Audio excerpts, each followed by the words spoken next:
All right, let's know a little bit about our next presenter.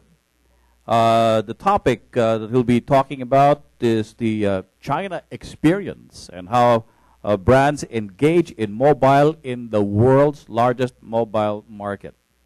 Our next presenter is the founder and chief executive officer of Madhouse, Inc.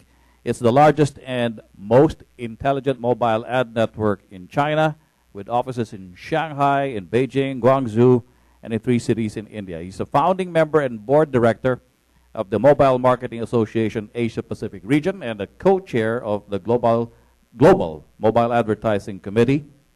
He was also, prior to establishing Madhouse, the EVP at Tom Online, where he managed the wireless business and operations and international business development team. And before that, he was the founding CEO of Rock Mobile Corporation, Greater China's leading mobile music entertainment service provider. He has over 20 years of managerial experience in Greater China's new media, entertainment, and consumer marketing industries. So let's give it up for Joshua Ma, the founder and chief executive officer of Madhouse, Inc. Thank you, Tony. Thank you, Tony. Let me start. I was briefed that to share how brand engage on mobile. I changed the topic and content a bit. Also share with you the status quo of mobile marketing and advertising in China a bit, and the challenges and opportunities. Let me start my presentation with a video that. How can I? That Group M China produced on behalf of MMA. China at your fingertips. Yes, that one. Thank you.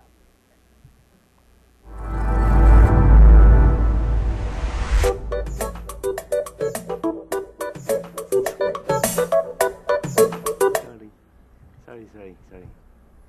No, wait. Full screen.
Yeah, do you figure out your mobile strategy yet? So I think that's all the real numbers and status quo about in China about China mobile smartphone penetration, user behavior, and mobile marketing a bit. So right now through June this year, it's already there are already almost 400 million mobile internet users in China accessing mobile internet on a daily basis, and 45% of that browse or open apps 10 times a day at least, and 2/3 of those mobile internet users at least spend 1 hour accumulatedly a day browsing using their mobile phone to get content on from apps and mobile internet.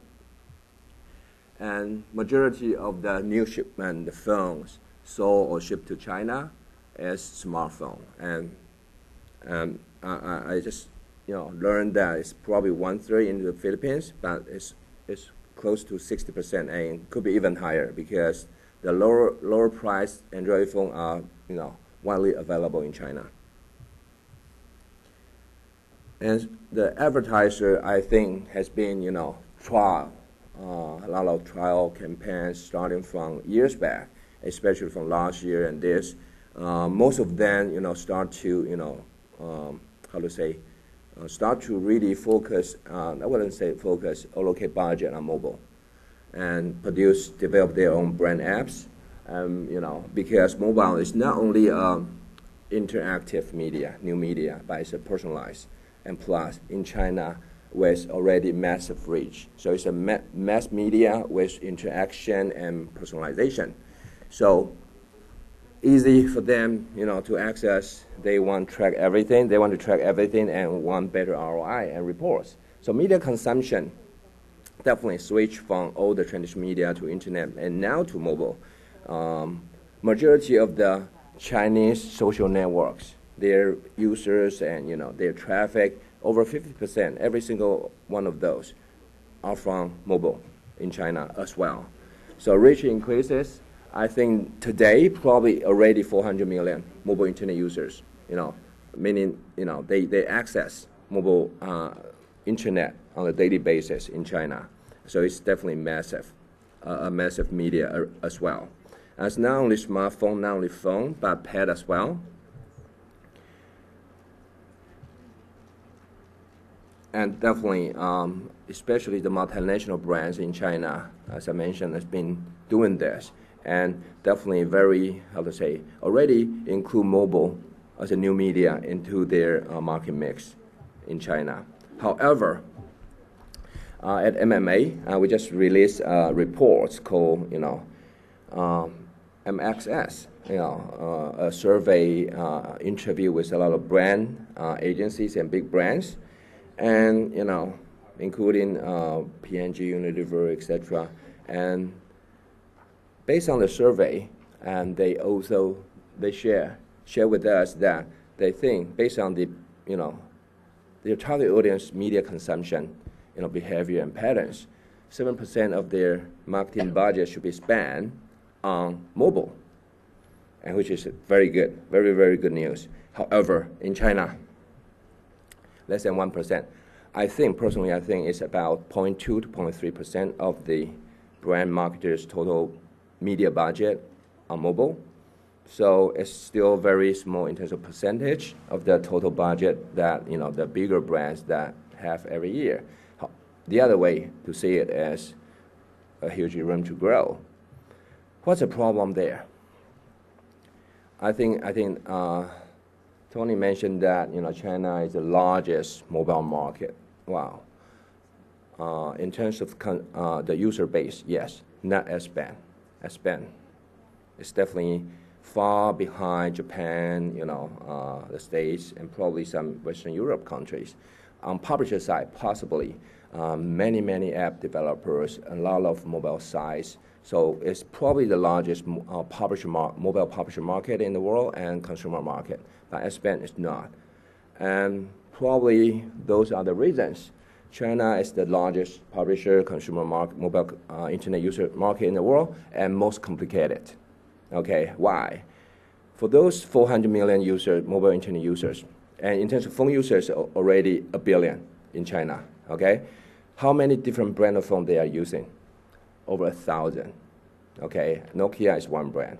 iPhone, in China, there are many, many different local imported, parallel imported phones available in China. And how many model of those have, each different phone model has different like browser, different phone screen resolutions, okay? So it's over 100,000 different phone models available, and a lot of different app stores. I don't know, in the Philippines, but in the States, you don't have this. You have iTunes, you have Google Play, and the App Store comes to you by operating system providers. But in China, there are over 50 third-party app stores, mainly for Android, and right now possibly for Windows as well.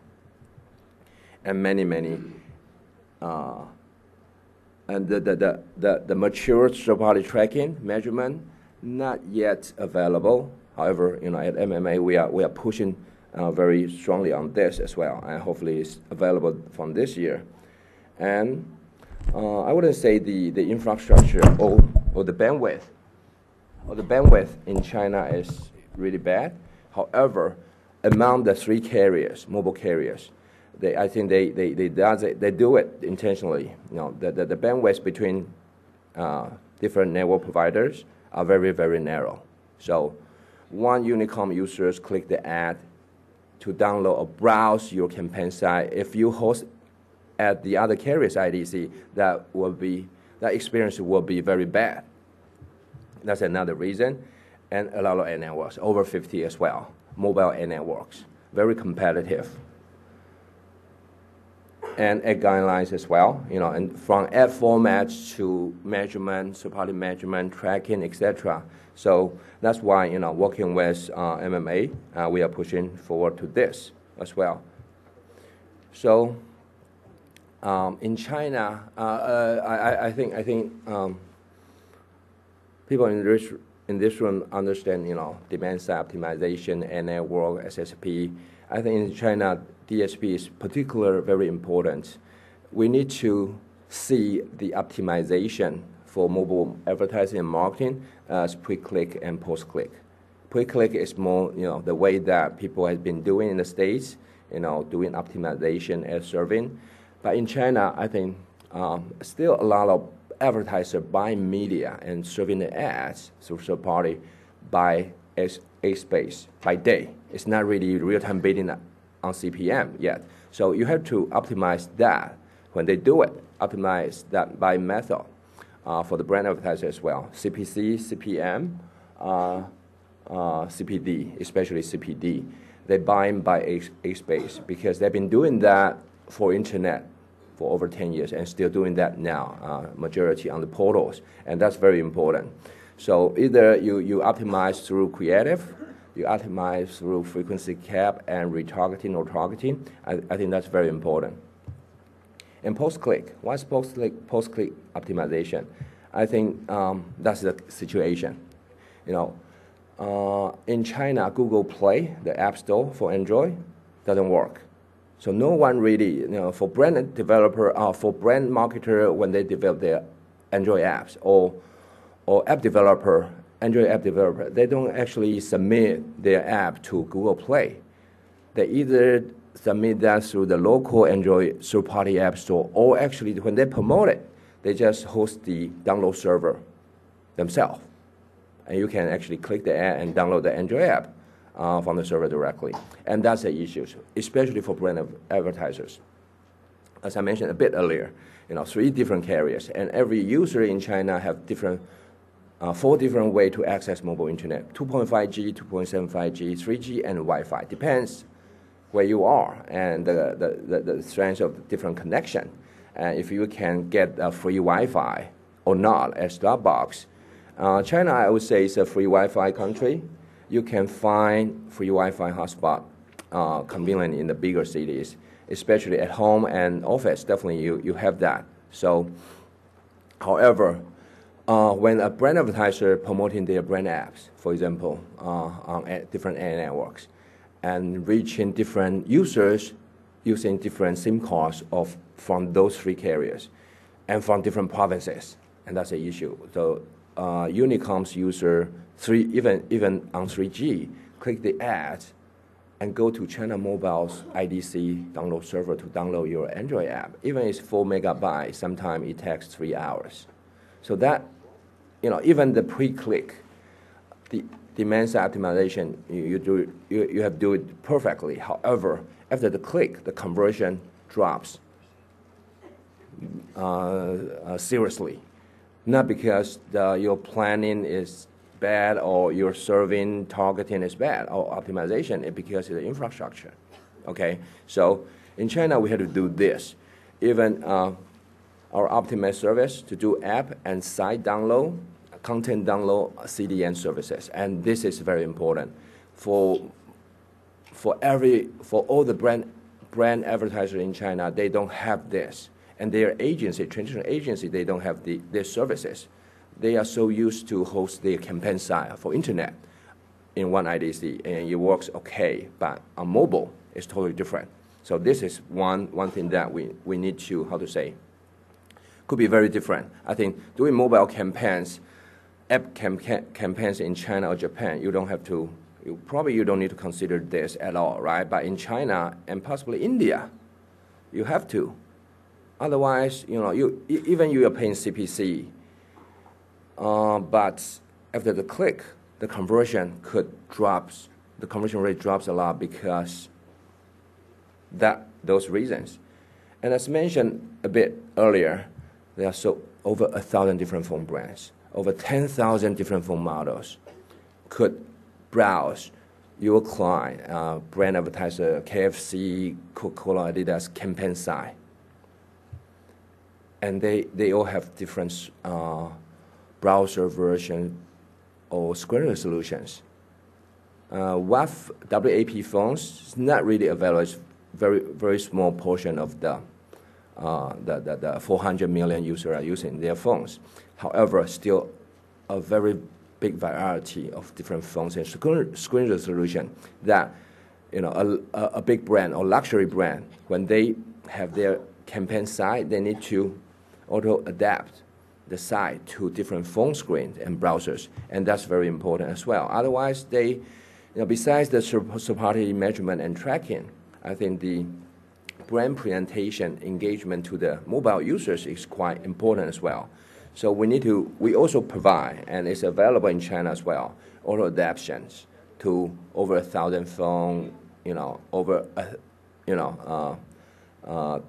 10,000 different, mobile phone models as well. Otherwise, for quite a few brand campaign sites, you will see this when you do, bigger screen, smartphone, visiting their campaign site, you see a smaller, optimized, adapted site to you. Even sometimes too big, sometimes too small, right? And that experience is very bad. And that happens a lot in China. Why? Because in the States, not sure about here, in the States, probably only 3 to 5 brands of phone available, 10 to 20 models. You buy from carriers stores with a contract, right? But China's phone, the phones sold in China mainly in the open market. Okay, a lot of chain store, you can buy different phone, parallel imports, sometimes cheaper, right? And you get the contract and SIM card from the carriers. So you actually get those separately. So I think a lot of markets more like China. So you can buy phone in the open market, and you will have that hundreds of brand phones and thousands of phone models. You have to optimize. So a bit on what brands clients, what they do on mobile marketing. I don't have a lot of cases, but just let you see. This is the Adidas ads that we did for them. Okay, totally utilizing the phone touch screen plus sensors. You browse, you engage with the campaign site without even touch the screen. You check the screen, you use the accelerometers, right, to browse different content, and everything you see here is the ad. The user didn't go to the campaign site at all. Sorry, this not working that well. So after click the ads, all the content streams from the server. So there's no campaign site, and the brand Adidas just want the engagement, awareness, with the users, and can share, and they can share their experience with one click to the Chinese Facebook, Chinese Twitters. It's Sina. It's not working that well. Let's move on to next one. This one, in terms of ad format, it's Jaguar's ad that we did. Okay, it's a full screen ads. It's a scrambled advertising copies. You don't get it. Once you check or swipe the screen, reassemble, and you get the Jaguar's new cars key brands message right away. And personally, I like this creative as well. And that's how, I'm sorry, this is Volkswagen campaign site. Audi campaign site, yeah. And that's probably the higher end, brands they've been doing. Switch from brand apps. In the past 12 months or 18 months, every single brand in China, they produce their brand apps. iOS first, then Android. And right now, switching to HTML5 size, and they become more realistic. Personally, I don't really agree to, a brand should develop apps for campaigns, because you only invest for 2 months or one. That's it. And you don't maintain the content, you don't upgrade or update any content for your app. So after a month, no one cares about the apps. And you have to do different apps, Android, iOS, and pretty soon probably Windows. And that's very costly and time consuming. Especially you need to submit to iTunes, right? But HTML5 side actually can use a lot and can provide a lot of engagement, user experience, as well as apps, native developed by native languages, including LBS, GPS, and you leverage on all the sensors. So in the past 2 quarters, the brand become more realistic. I think getting more matured. They now produce more HTML5 campaign site rather than apps, and which is very good, And one site can fit all smartphones, and I think that's very good for everyone of us. I think this one is the Jaguar one, I think. Let me check. Yes, it's in Chinese. So once you swipe the screen, the scrambled copy, advertising copy, you don't get it. So once that, you sort of, get the key message of the new car of Jaguar in front of you, and then you one click to the campaign site. And this ad format, creative, I personally like it. It's also utilize the smartphone sensors, and the engagement is not really mouse or just touch the screen. It's really something else. So together with everyone, you, agency partner, other network partners, and clients, I think 7% of spending from brand client will become a reality pretty soon. So thank you. That's my today's sharing.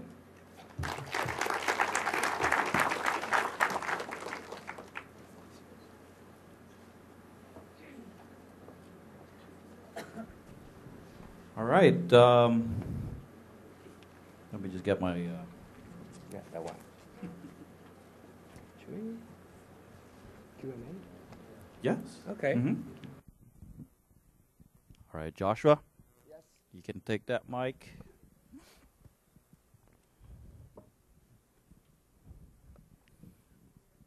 I particularly liked the segment of your presentation where that little kid in that animation actually gets to track whether his father is safe distance away. It starts wrecking the house. All right. Well, primarily, just how much different, Joshua, as you explained, would the challenges be for mobile marketers in the Philippines compared to China, for example? or you did point out that there are restrictions in the way people access the internet. Obviously, here in the Philippines, it's a much more liberal environment. So just how much more challenging would it be compared to how mobile marketing is done in China if you were to do it here in the Philippines? Yeah, I think the challenge and opportunity, coexist together. As I mentioned,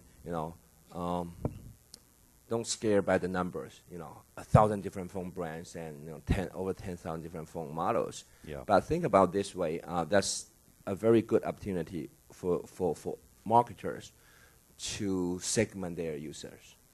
Every phone model, every brand of phones, not only represent each individual user's demographics, but psychographics as well, right? Why you, Tony, use Samsung, but still quite a few of my friends using Sony, Android, right? They want to be different. It's not about affordability. They're still high-end phones, right? Because they don't want to use iPhone, because everyone in China using iPhone. They're friends, right? So not only the demographics that you can profile the user, psychographics as well, right? So I think no other device or screen or media can actually provide that type of user profiling. And with that, you can do very accurate targeting, I think. So complexity means very positive as well. And in Philippines, I think the key difference, I don't really, I'm not familiar with the market here. However, I know in terms of mobile marketing, Philippines are probably more message-based still. But in China, it's not, I wouldn't say it's illegal, but it's not legal. So as it's not getting big. SMS, MMS, there's no voice-based advertising, like ringback tone or IVR is not available. I know that's available in some Asia markets like India. Yeah, it's sizable. Well, psychographics. I don't know how just widespread would it be here in the Philippines? How it is utilized by mobile marketing strategists, but it's interesting because you say even a choice of device would say something about the user and his or her preferences. Definitely. For example, for the just one example, for the user that you see them on your ad network when you serve the ad, still using Nokia means what? The user is more, right? There's certain psychographics. Okay. It's very loyal, right? Okay. And it's not really follow the what other people do. They love Nokia, right? And when you see an iPhone 5 users, it means what? Now, new adapter, buy new phones when it's available.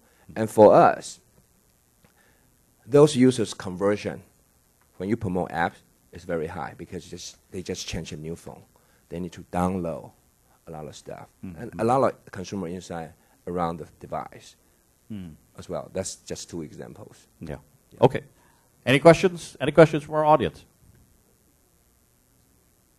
Yes.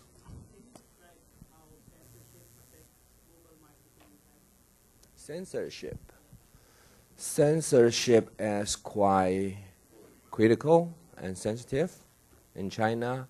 I think the government in China or the authority in China, I don't think they have found a effective way to implement that for apps. It's too difficult, right? User can download the app when the server is outside of China, and you can download from iTunes, and they are jailbroken iPhone app stores, several one in China and big.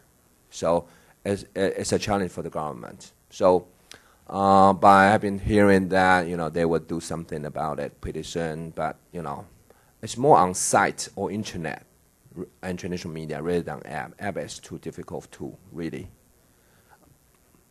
It's not really affecting anything about on us or mobile marketing, or brand advertisers marketing on mobile.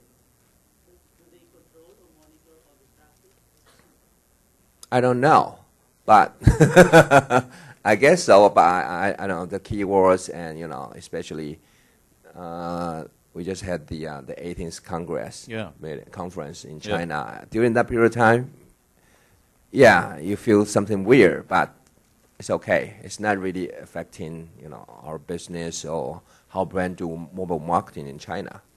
Censorship, as regarding when it comes down to marketing and advertising, it's okay. It's not really that. Yes, but when you do news, sites, apps, and that's a different thing. Or video, right? For a network, for all DSP, it's not really relevant to us. Mm-hmm. Yeah, for example, Google Friends here, when you do search, it's very sensitive.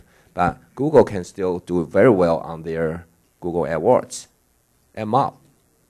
Not much to do with that, sensitive or censorship intensive services.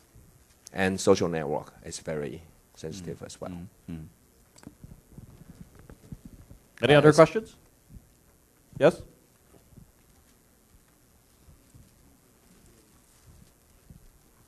I'm going to hide my Samsung phone now just in case Joshua pulls out some more psychographics about me. You definitely watch Korean dramas. My wife does. Okay, see, affected you as well already.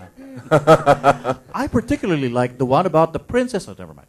Yeah, me too. Oh my God. Anyway, all right, question. Okay, morning. What are the popular social networking sites in China? And then how would you describe the social networking behavior of the Chinese? And last, how do you think advertising is incorporated in these social networking sites? Okay, number one, the social networking sites on internet and on mobile, in terms of ad monetization, none of those doing well so far. Probably like Facebook that people talk about. I think that the leading one is Sina Weibo, meaning microblog or Twitter, right? That's very. When you ask people, they will just say Sina Weibo. The Chinese Facebook, the other one called renren.com, ren.com. However, I think Tencent's QQ, in terms of user reach and active user, I think QQ certain product and services even stronger than those two. Okay, they have like WhatsApp type of app called WeChat. It's close to 400 million users already. Globally, they are promoting, but mainly Chinese, promoting outside of China as well, even with TV commercials, everything, and they integrate very well with offline. So they are trying to move their online influence to offline as well. In China, we call it O2O, online to offline. So they work with a lot of chain stores using QR code to activate users, and you get discount or gifts, premiums from the retailers, and that works very well. And what's the other question about monetization, right? Monetization. It's not working. Hello. Sorry, what I meant was, how do advertisers utilize these Weibo and these WeChat stuff? Because in the Philippines, a lot of advertisers make use of this by getting sort of brand ambassadors to, say, tweet about a certain product or post a photo on Instagram. Are these behaviors also similar in the Chinese market? Yes. Social media is categorized as earned media in China still, meaning free. Free earned media, okay. Yeah, you earn. You try to do some PR. You have your brand brand Weibo, official account on Chinese Facebook site, etc. And you hire an agency to promote your accounts and recruit more followers and fans. It's been about 2 years for that, and it's no big revolution or upgrade on that, because that's free. And so a lot of social networks start to come up with plan to charge for official accounts, like enterprise account, like WeChat.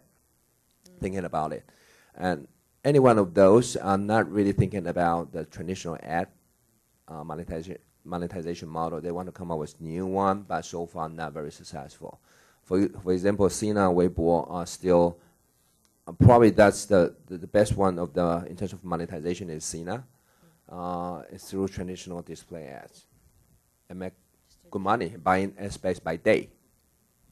You have to once you buy, you have to buy like at least a week. Yes. So in terms of monetization, still very traditionally, display ads. It's not really utilizing the social network elements into the your ad campaign on social media yet. But personally, we do mobile. We are not an expert on social marketing, but that's how what I've been seeing in the market. Thank you. Thank you. Yeah, I'm actually curious because there are some Philippine companies, I guess you're aware of it, that have actually opened shop in China. Some of them in Hong Kong or maybe Xiamen. They're like the Shoe Mart or a Jollibee. You've heard of Jollibee. Yes. Yeah. Would these Philippine companies have any chance at all of maybe expanding their consumer base if they used mobile marketing now in China? Oh, definitely. I think mobile marketing advertising is not only for multinational brand or bigger brands. Works for anyone, every marketers, from commerce player, the Taobao, the number one B2C C2C commerce platform provider owned by Alibaba Group, actually is working with us promoting their mobile commerce on mobile. So it works very well. It's Double 11, November 11th. They have a special promotion. It's already reaching 400 million RMB a day. That's about 60 million US transaction on mobile a day, single day. So I think commerce player, chain store retailers, FMCG, everyone is doing it, but just not enough. The spending on mobile, as I mentioned, 0.3% of their or marketers' total budget right now, and it should be 7%. Yes, question over there. Good morning. My name is Edmund. I'm from Smart. I just wanted to, actually was curious on how you manage campaigns. So basically the thing that differentiates China from the rest of the world is the scale. The amount of users you have is in the millions, while here in the Philippines, for example, if you run a campaign, we'll probably hit 1 million users, and it's quite, it's quite small in comparison to your market. So I would like to ask basically two things. How do you handle scale? Do you use technology to address it? Do you throw in more people simply to support huge campaigns? Thank you. Okay. At Madhouse, we see clients in two categories. One is brand. The other we call it mobile enterprise, looking for performance like commerce players and app developers, marketers. They develop and promote their apps. The latter one looking for scale, always, and performance and scale. Commerce player, they want everyone to buy. And they app developers, marketers, they want Android users to download their Android apps or iPhone users. They want everyone. So this is, we need to do not only targeting and conversion optimization and more importantly, reach. They want volume as well. For brand, I don't think any one of those particularly, when talking to us, we want scale. No, they want engagement. They want better user experience. They don't see the brand advertiser. They don't see mobile as a separate. They don't do mobile as a separate campaign usually. Integrate with internet, outdoor, like AR campaign that Globe CEO just presented. That type of campaigns. Sometimes integrate with their unpacked promotion, and with Coke that can reach scale. On the can, a lot of FMCG brand and chain stores integrate with their own media, unpacked promotion, outdoor media, and print can reach good scale as well. And that's the direction that they would go. It's not really, I want to invest money on mobile and reach huge scale of, phone users. They want to see mobile as a new media, as a supplement to their existing multi-mix. And they want to see mobile as an interactive device, which China has 1 billion users can interact with you, SMS, MMS, voice, right? And that can sort of enhance their traditional media campaigns with outdoor print, QR code type of thing, right? So scale is not the only thing that they are looking for. Number two, reaching scale has never been an issue in China. Yeah, it's 400 million there, right? Mobile internet user, phone user 1 billion. So I don't think any brand advertisers target audience is 1 billion users in China, even in China, right? Even for P&G, probably 300 million, 400 million. So no matter what's your client's target audience, I think their target audience in China definitely has a mobile phone in their pocket, right?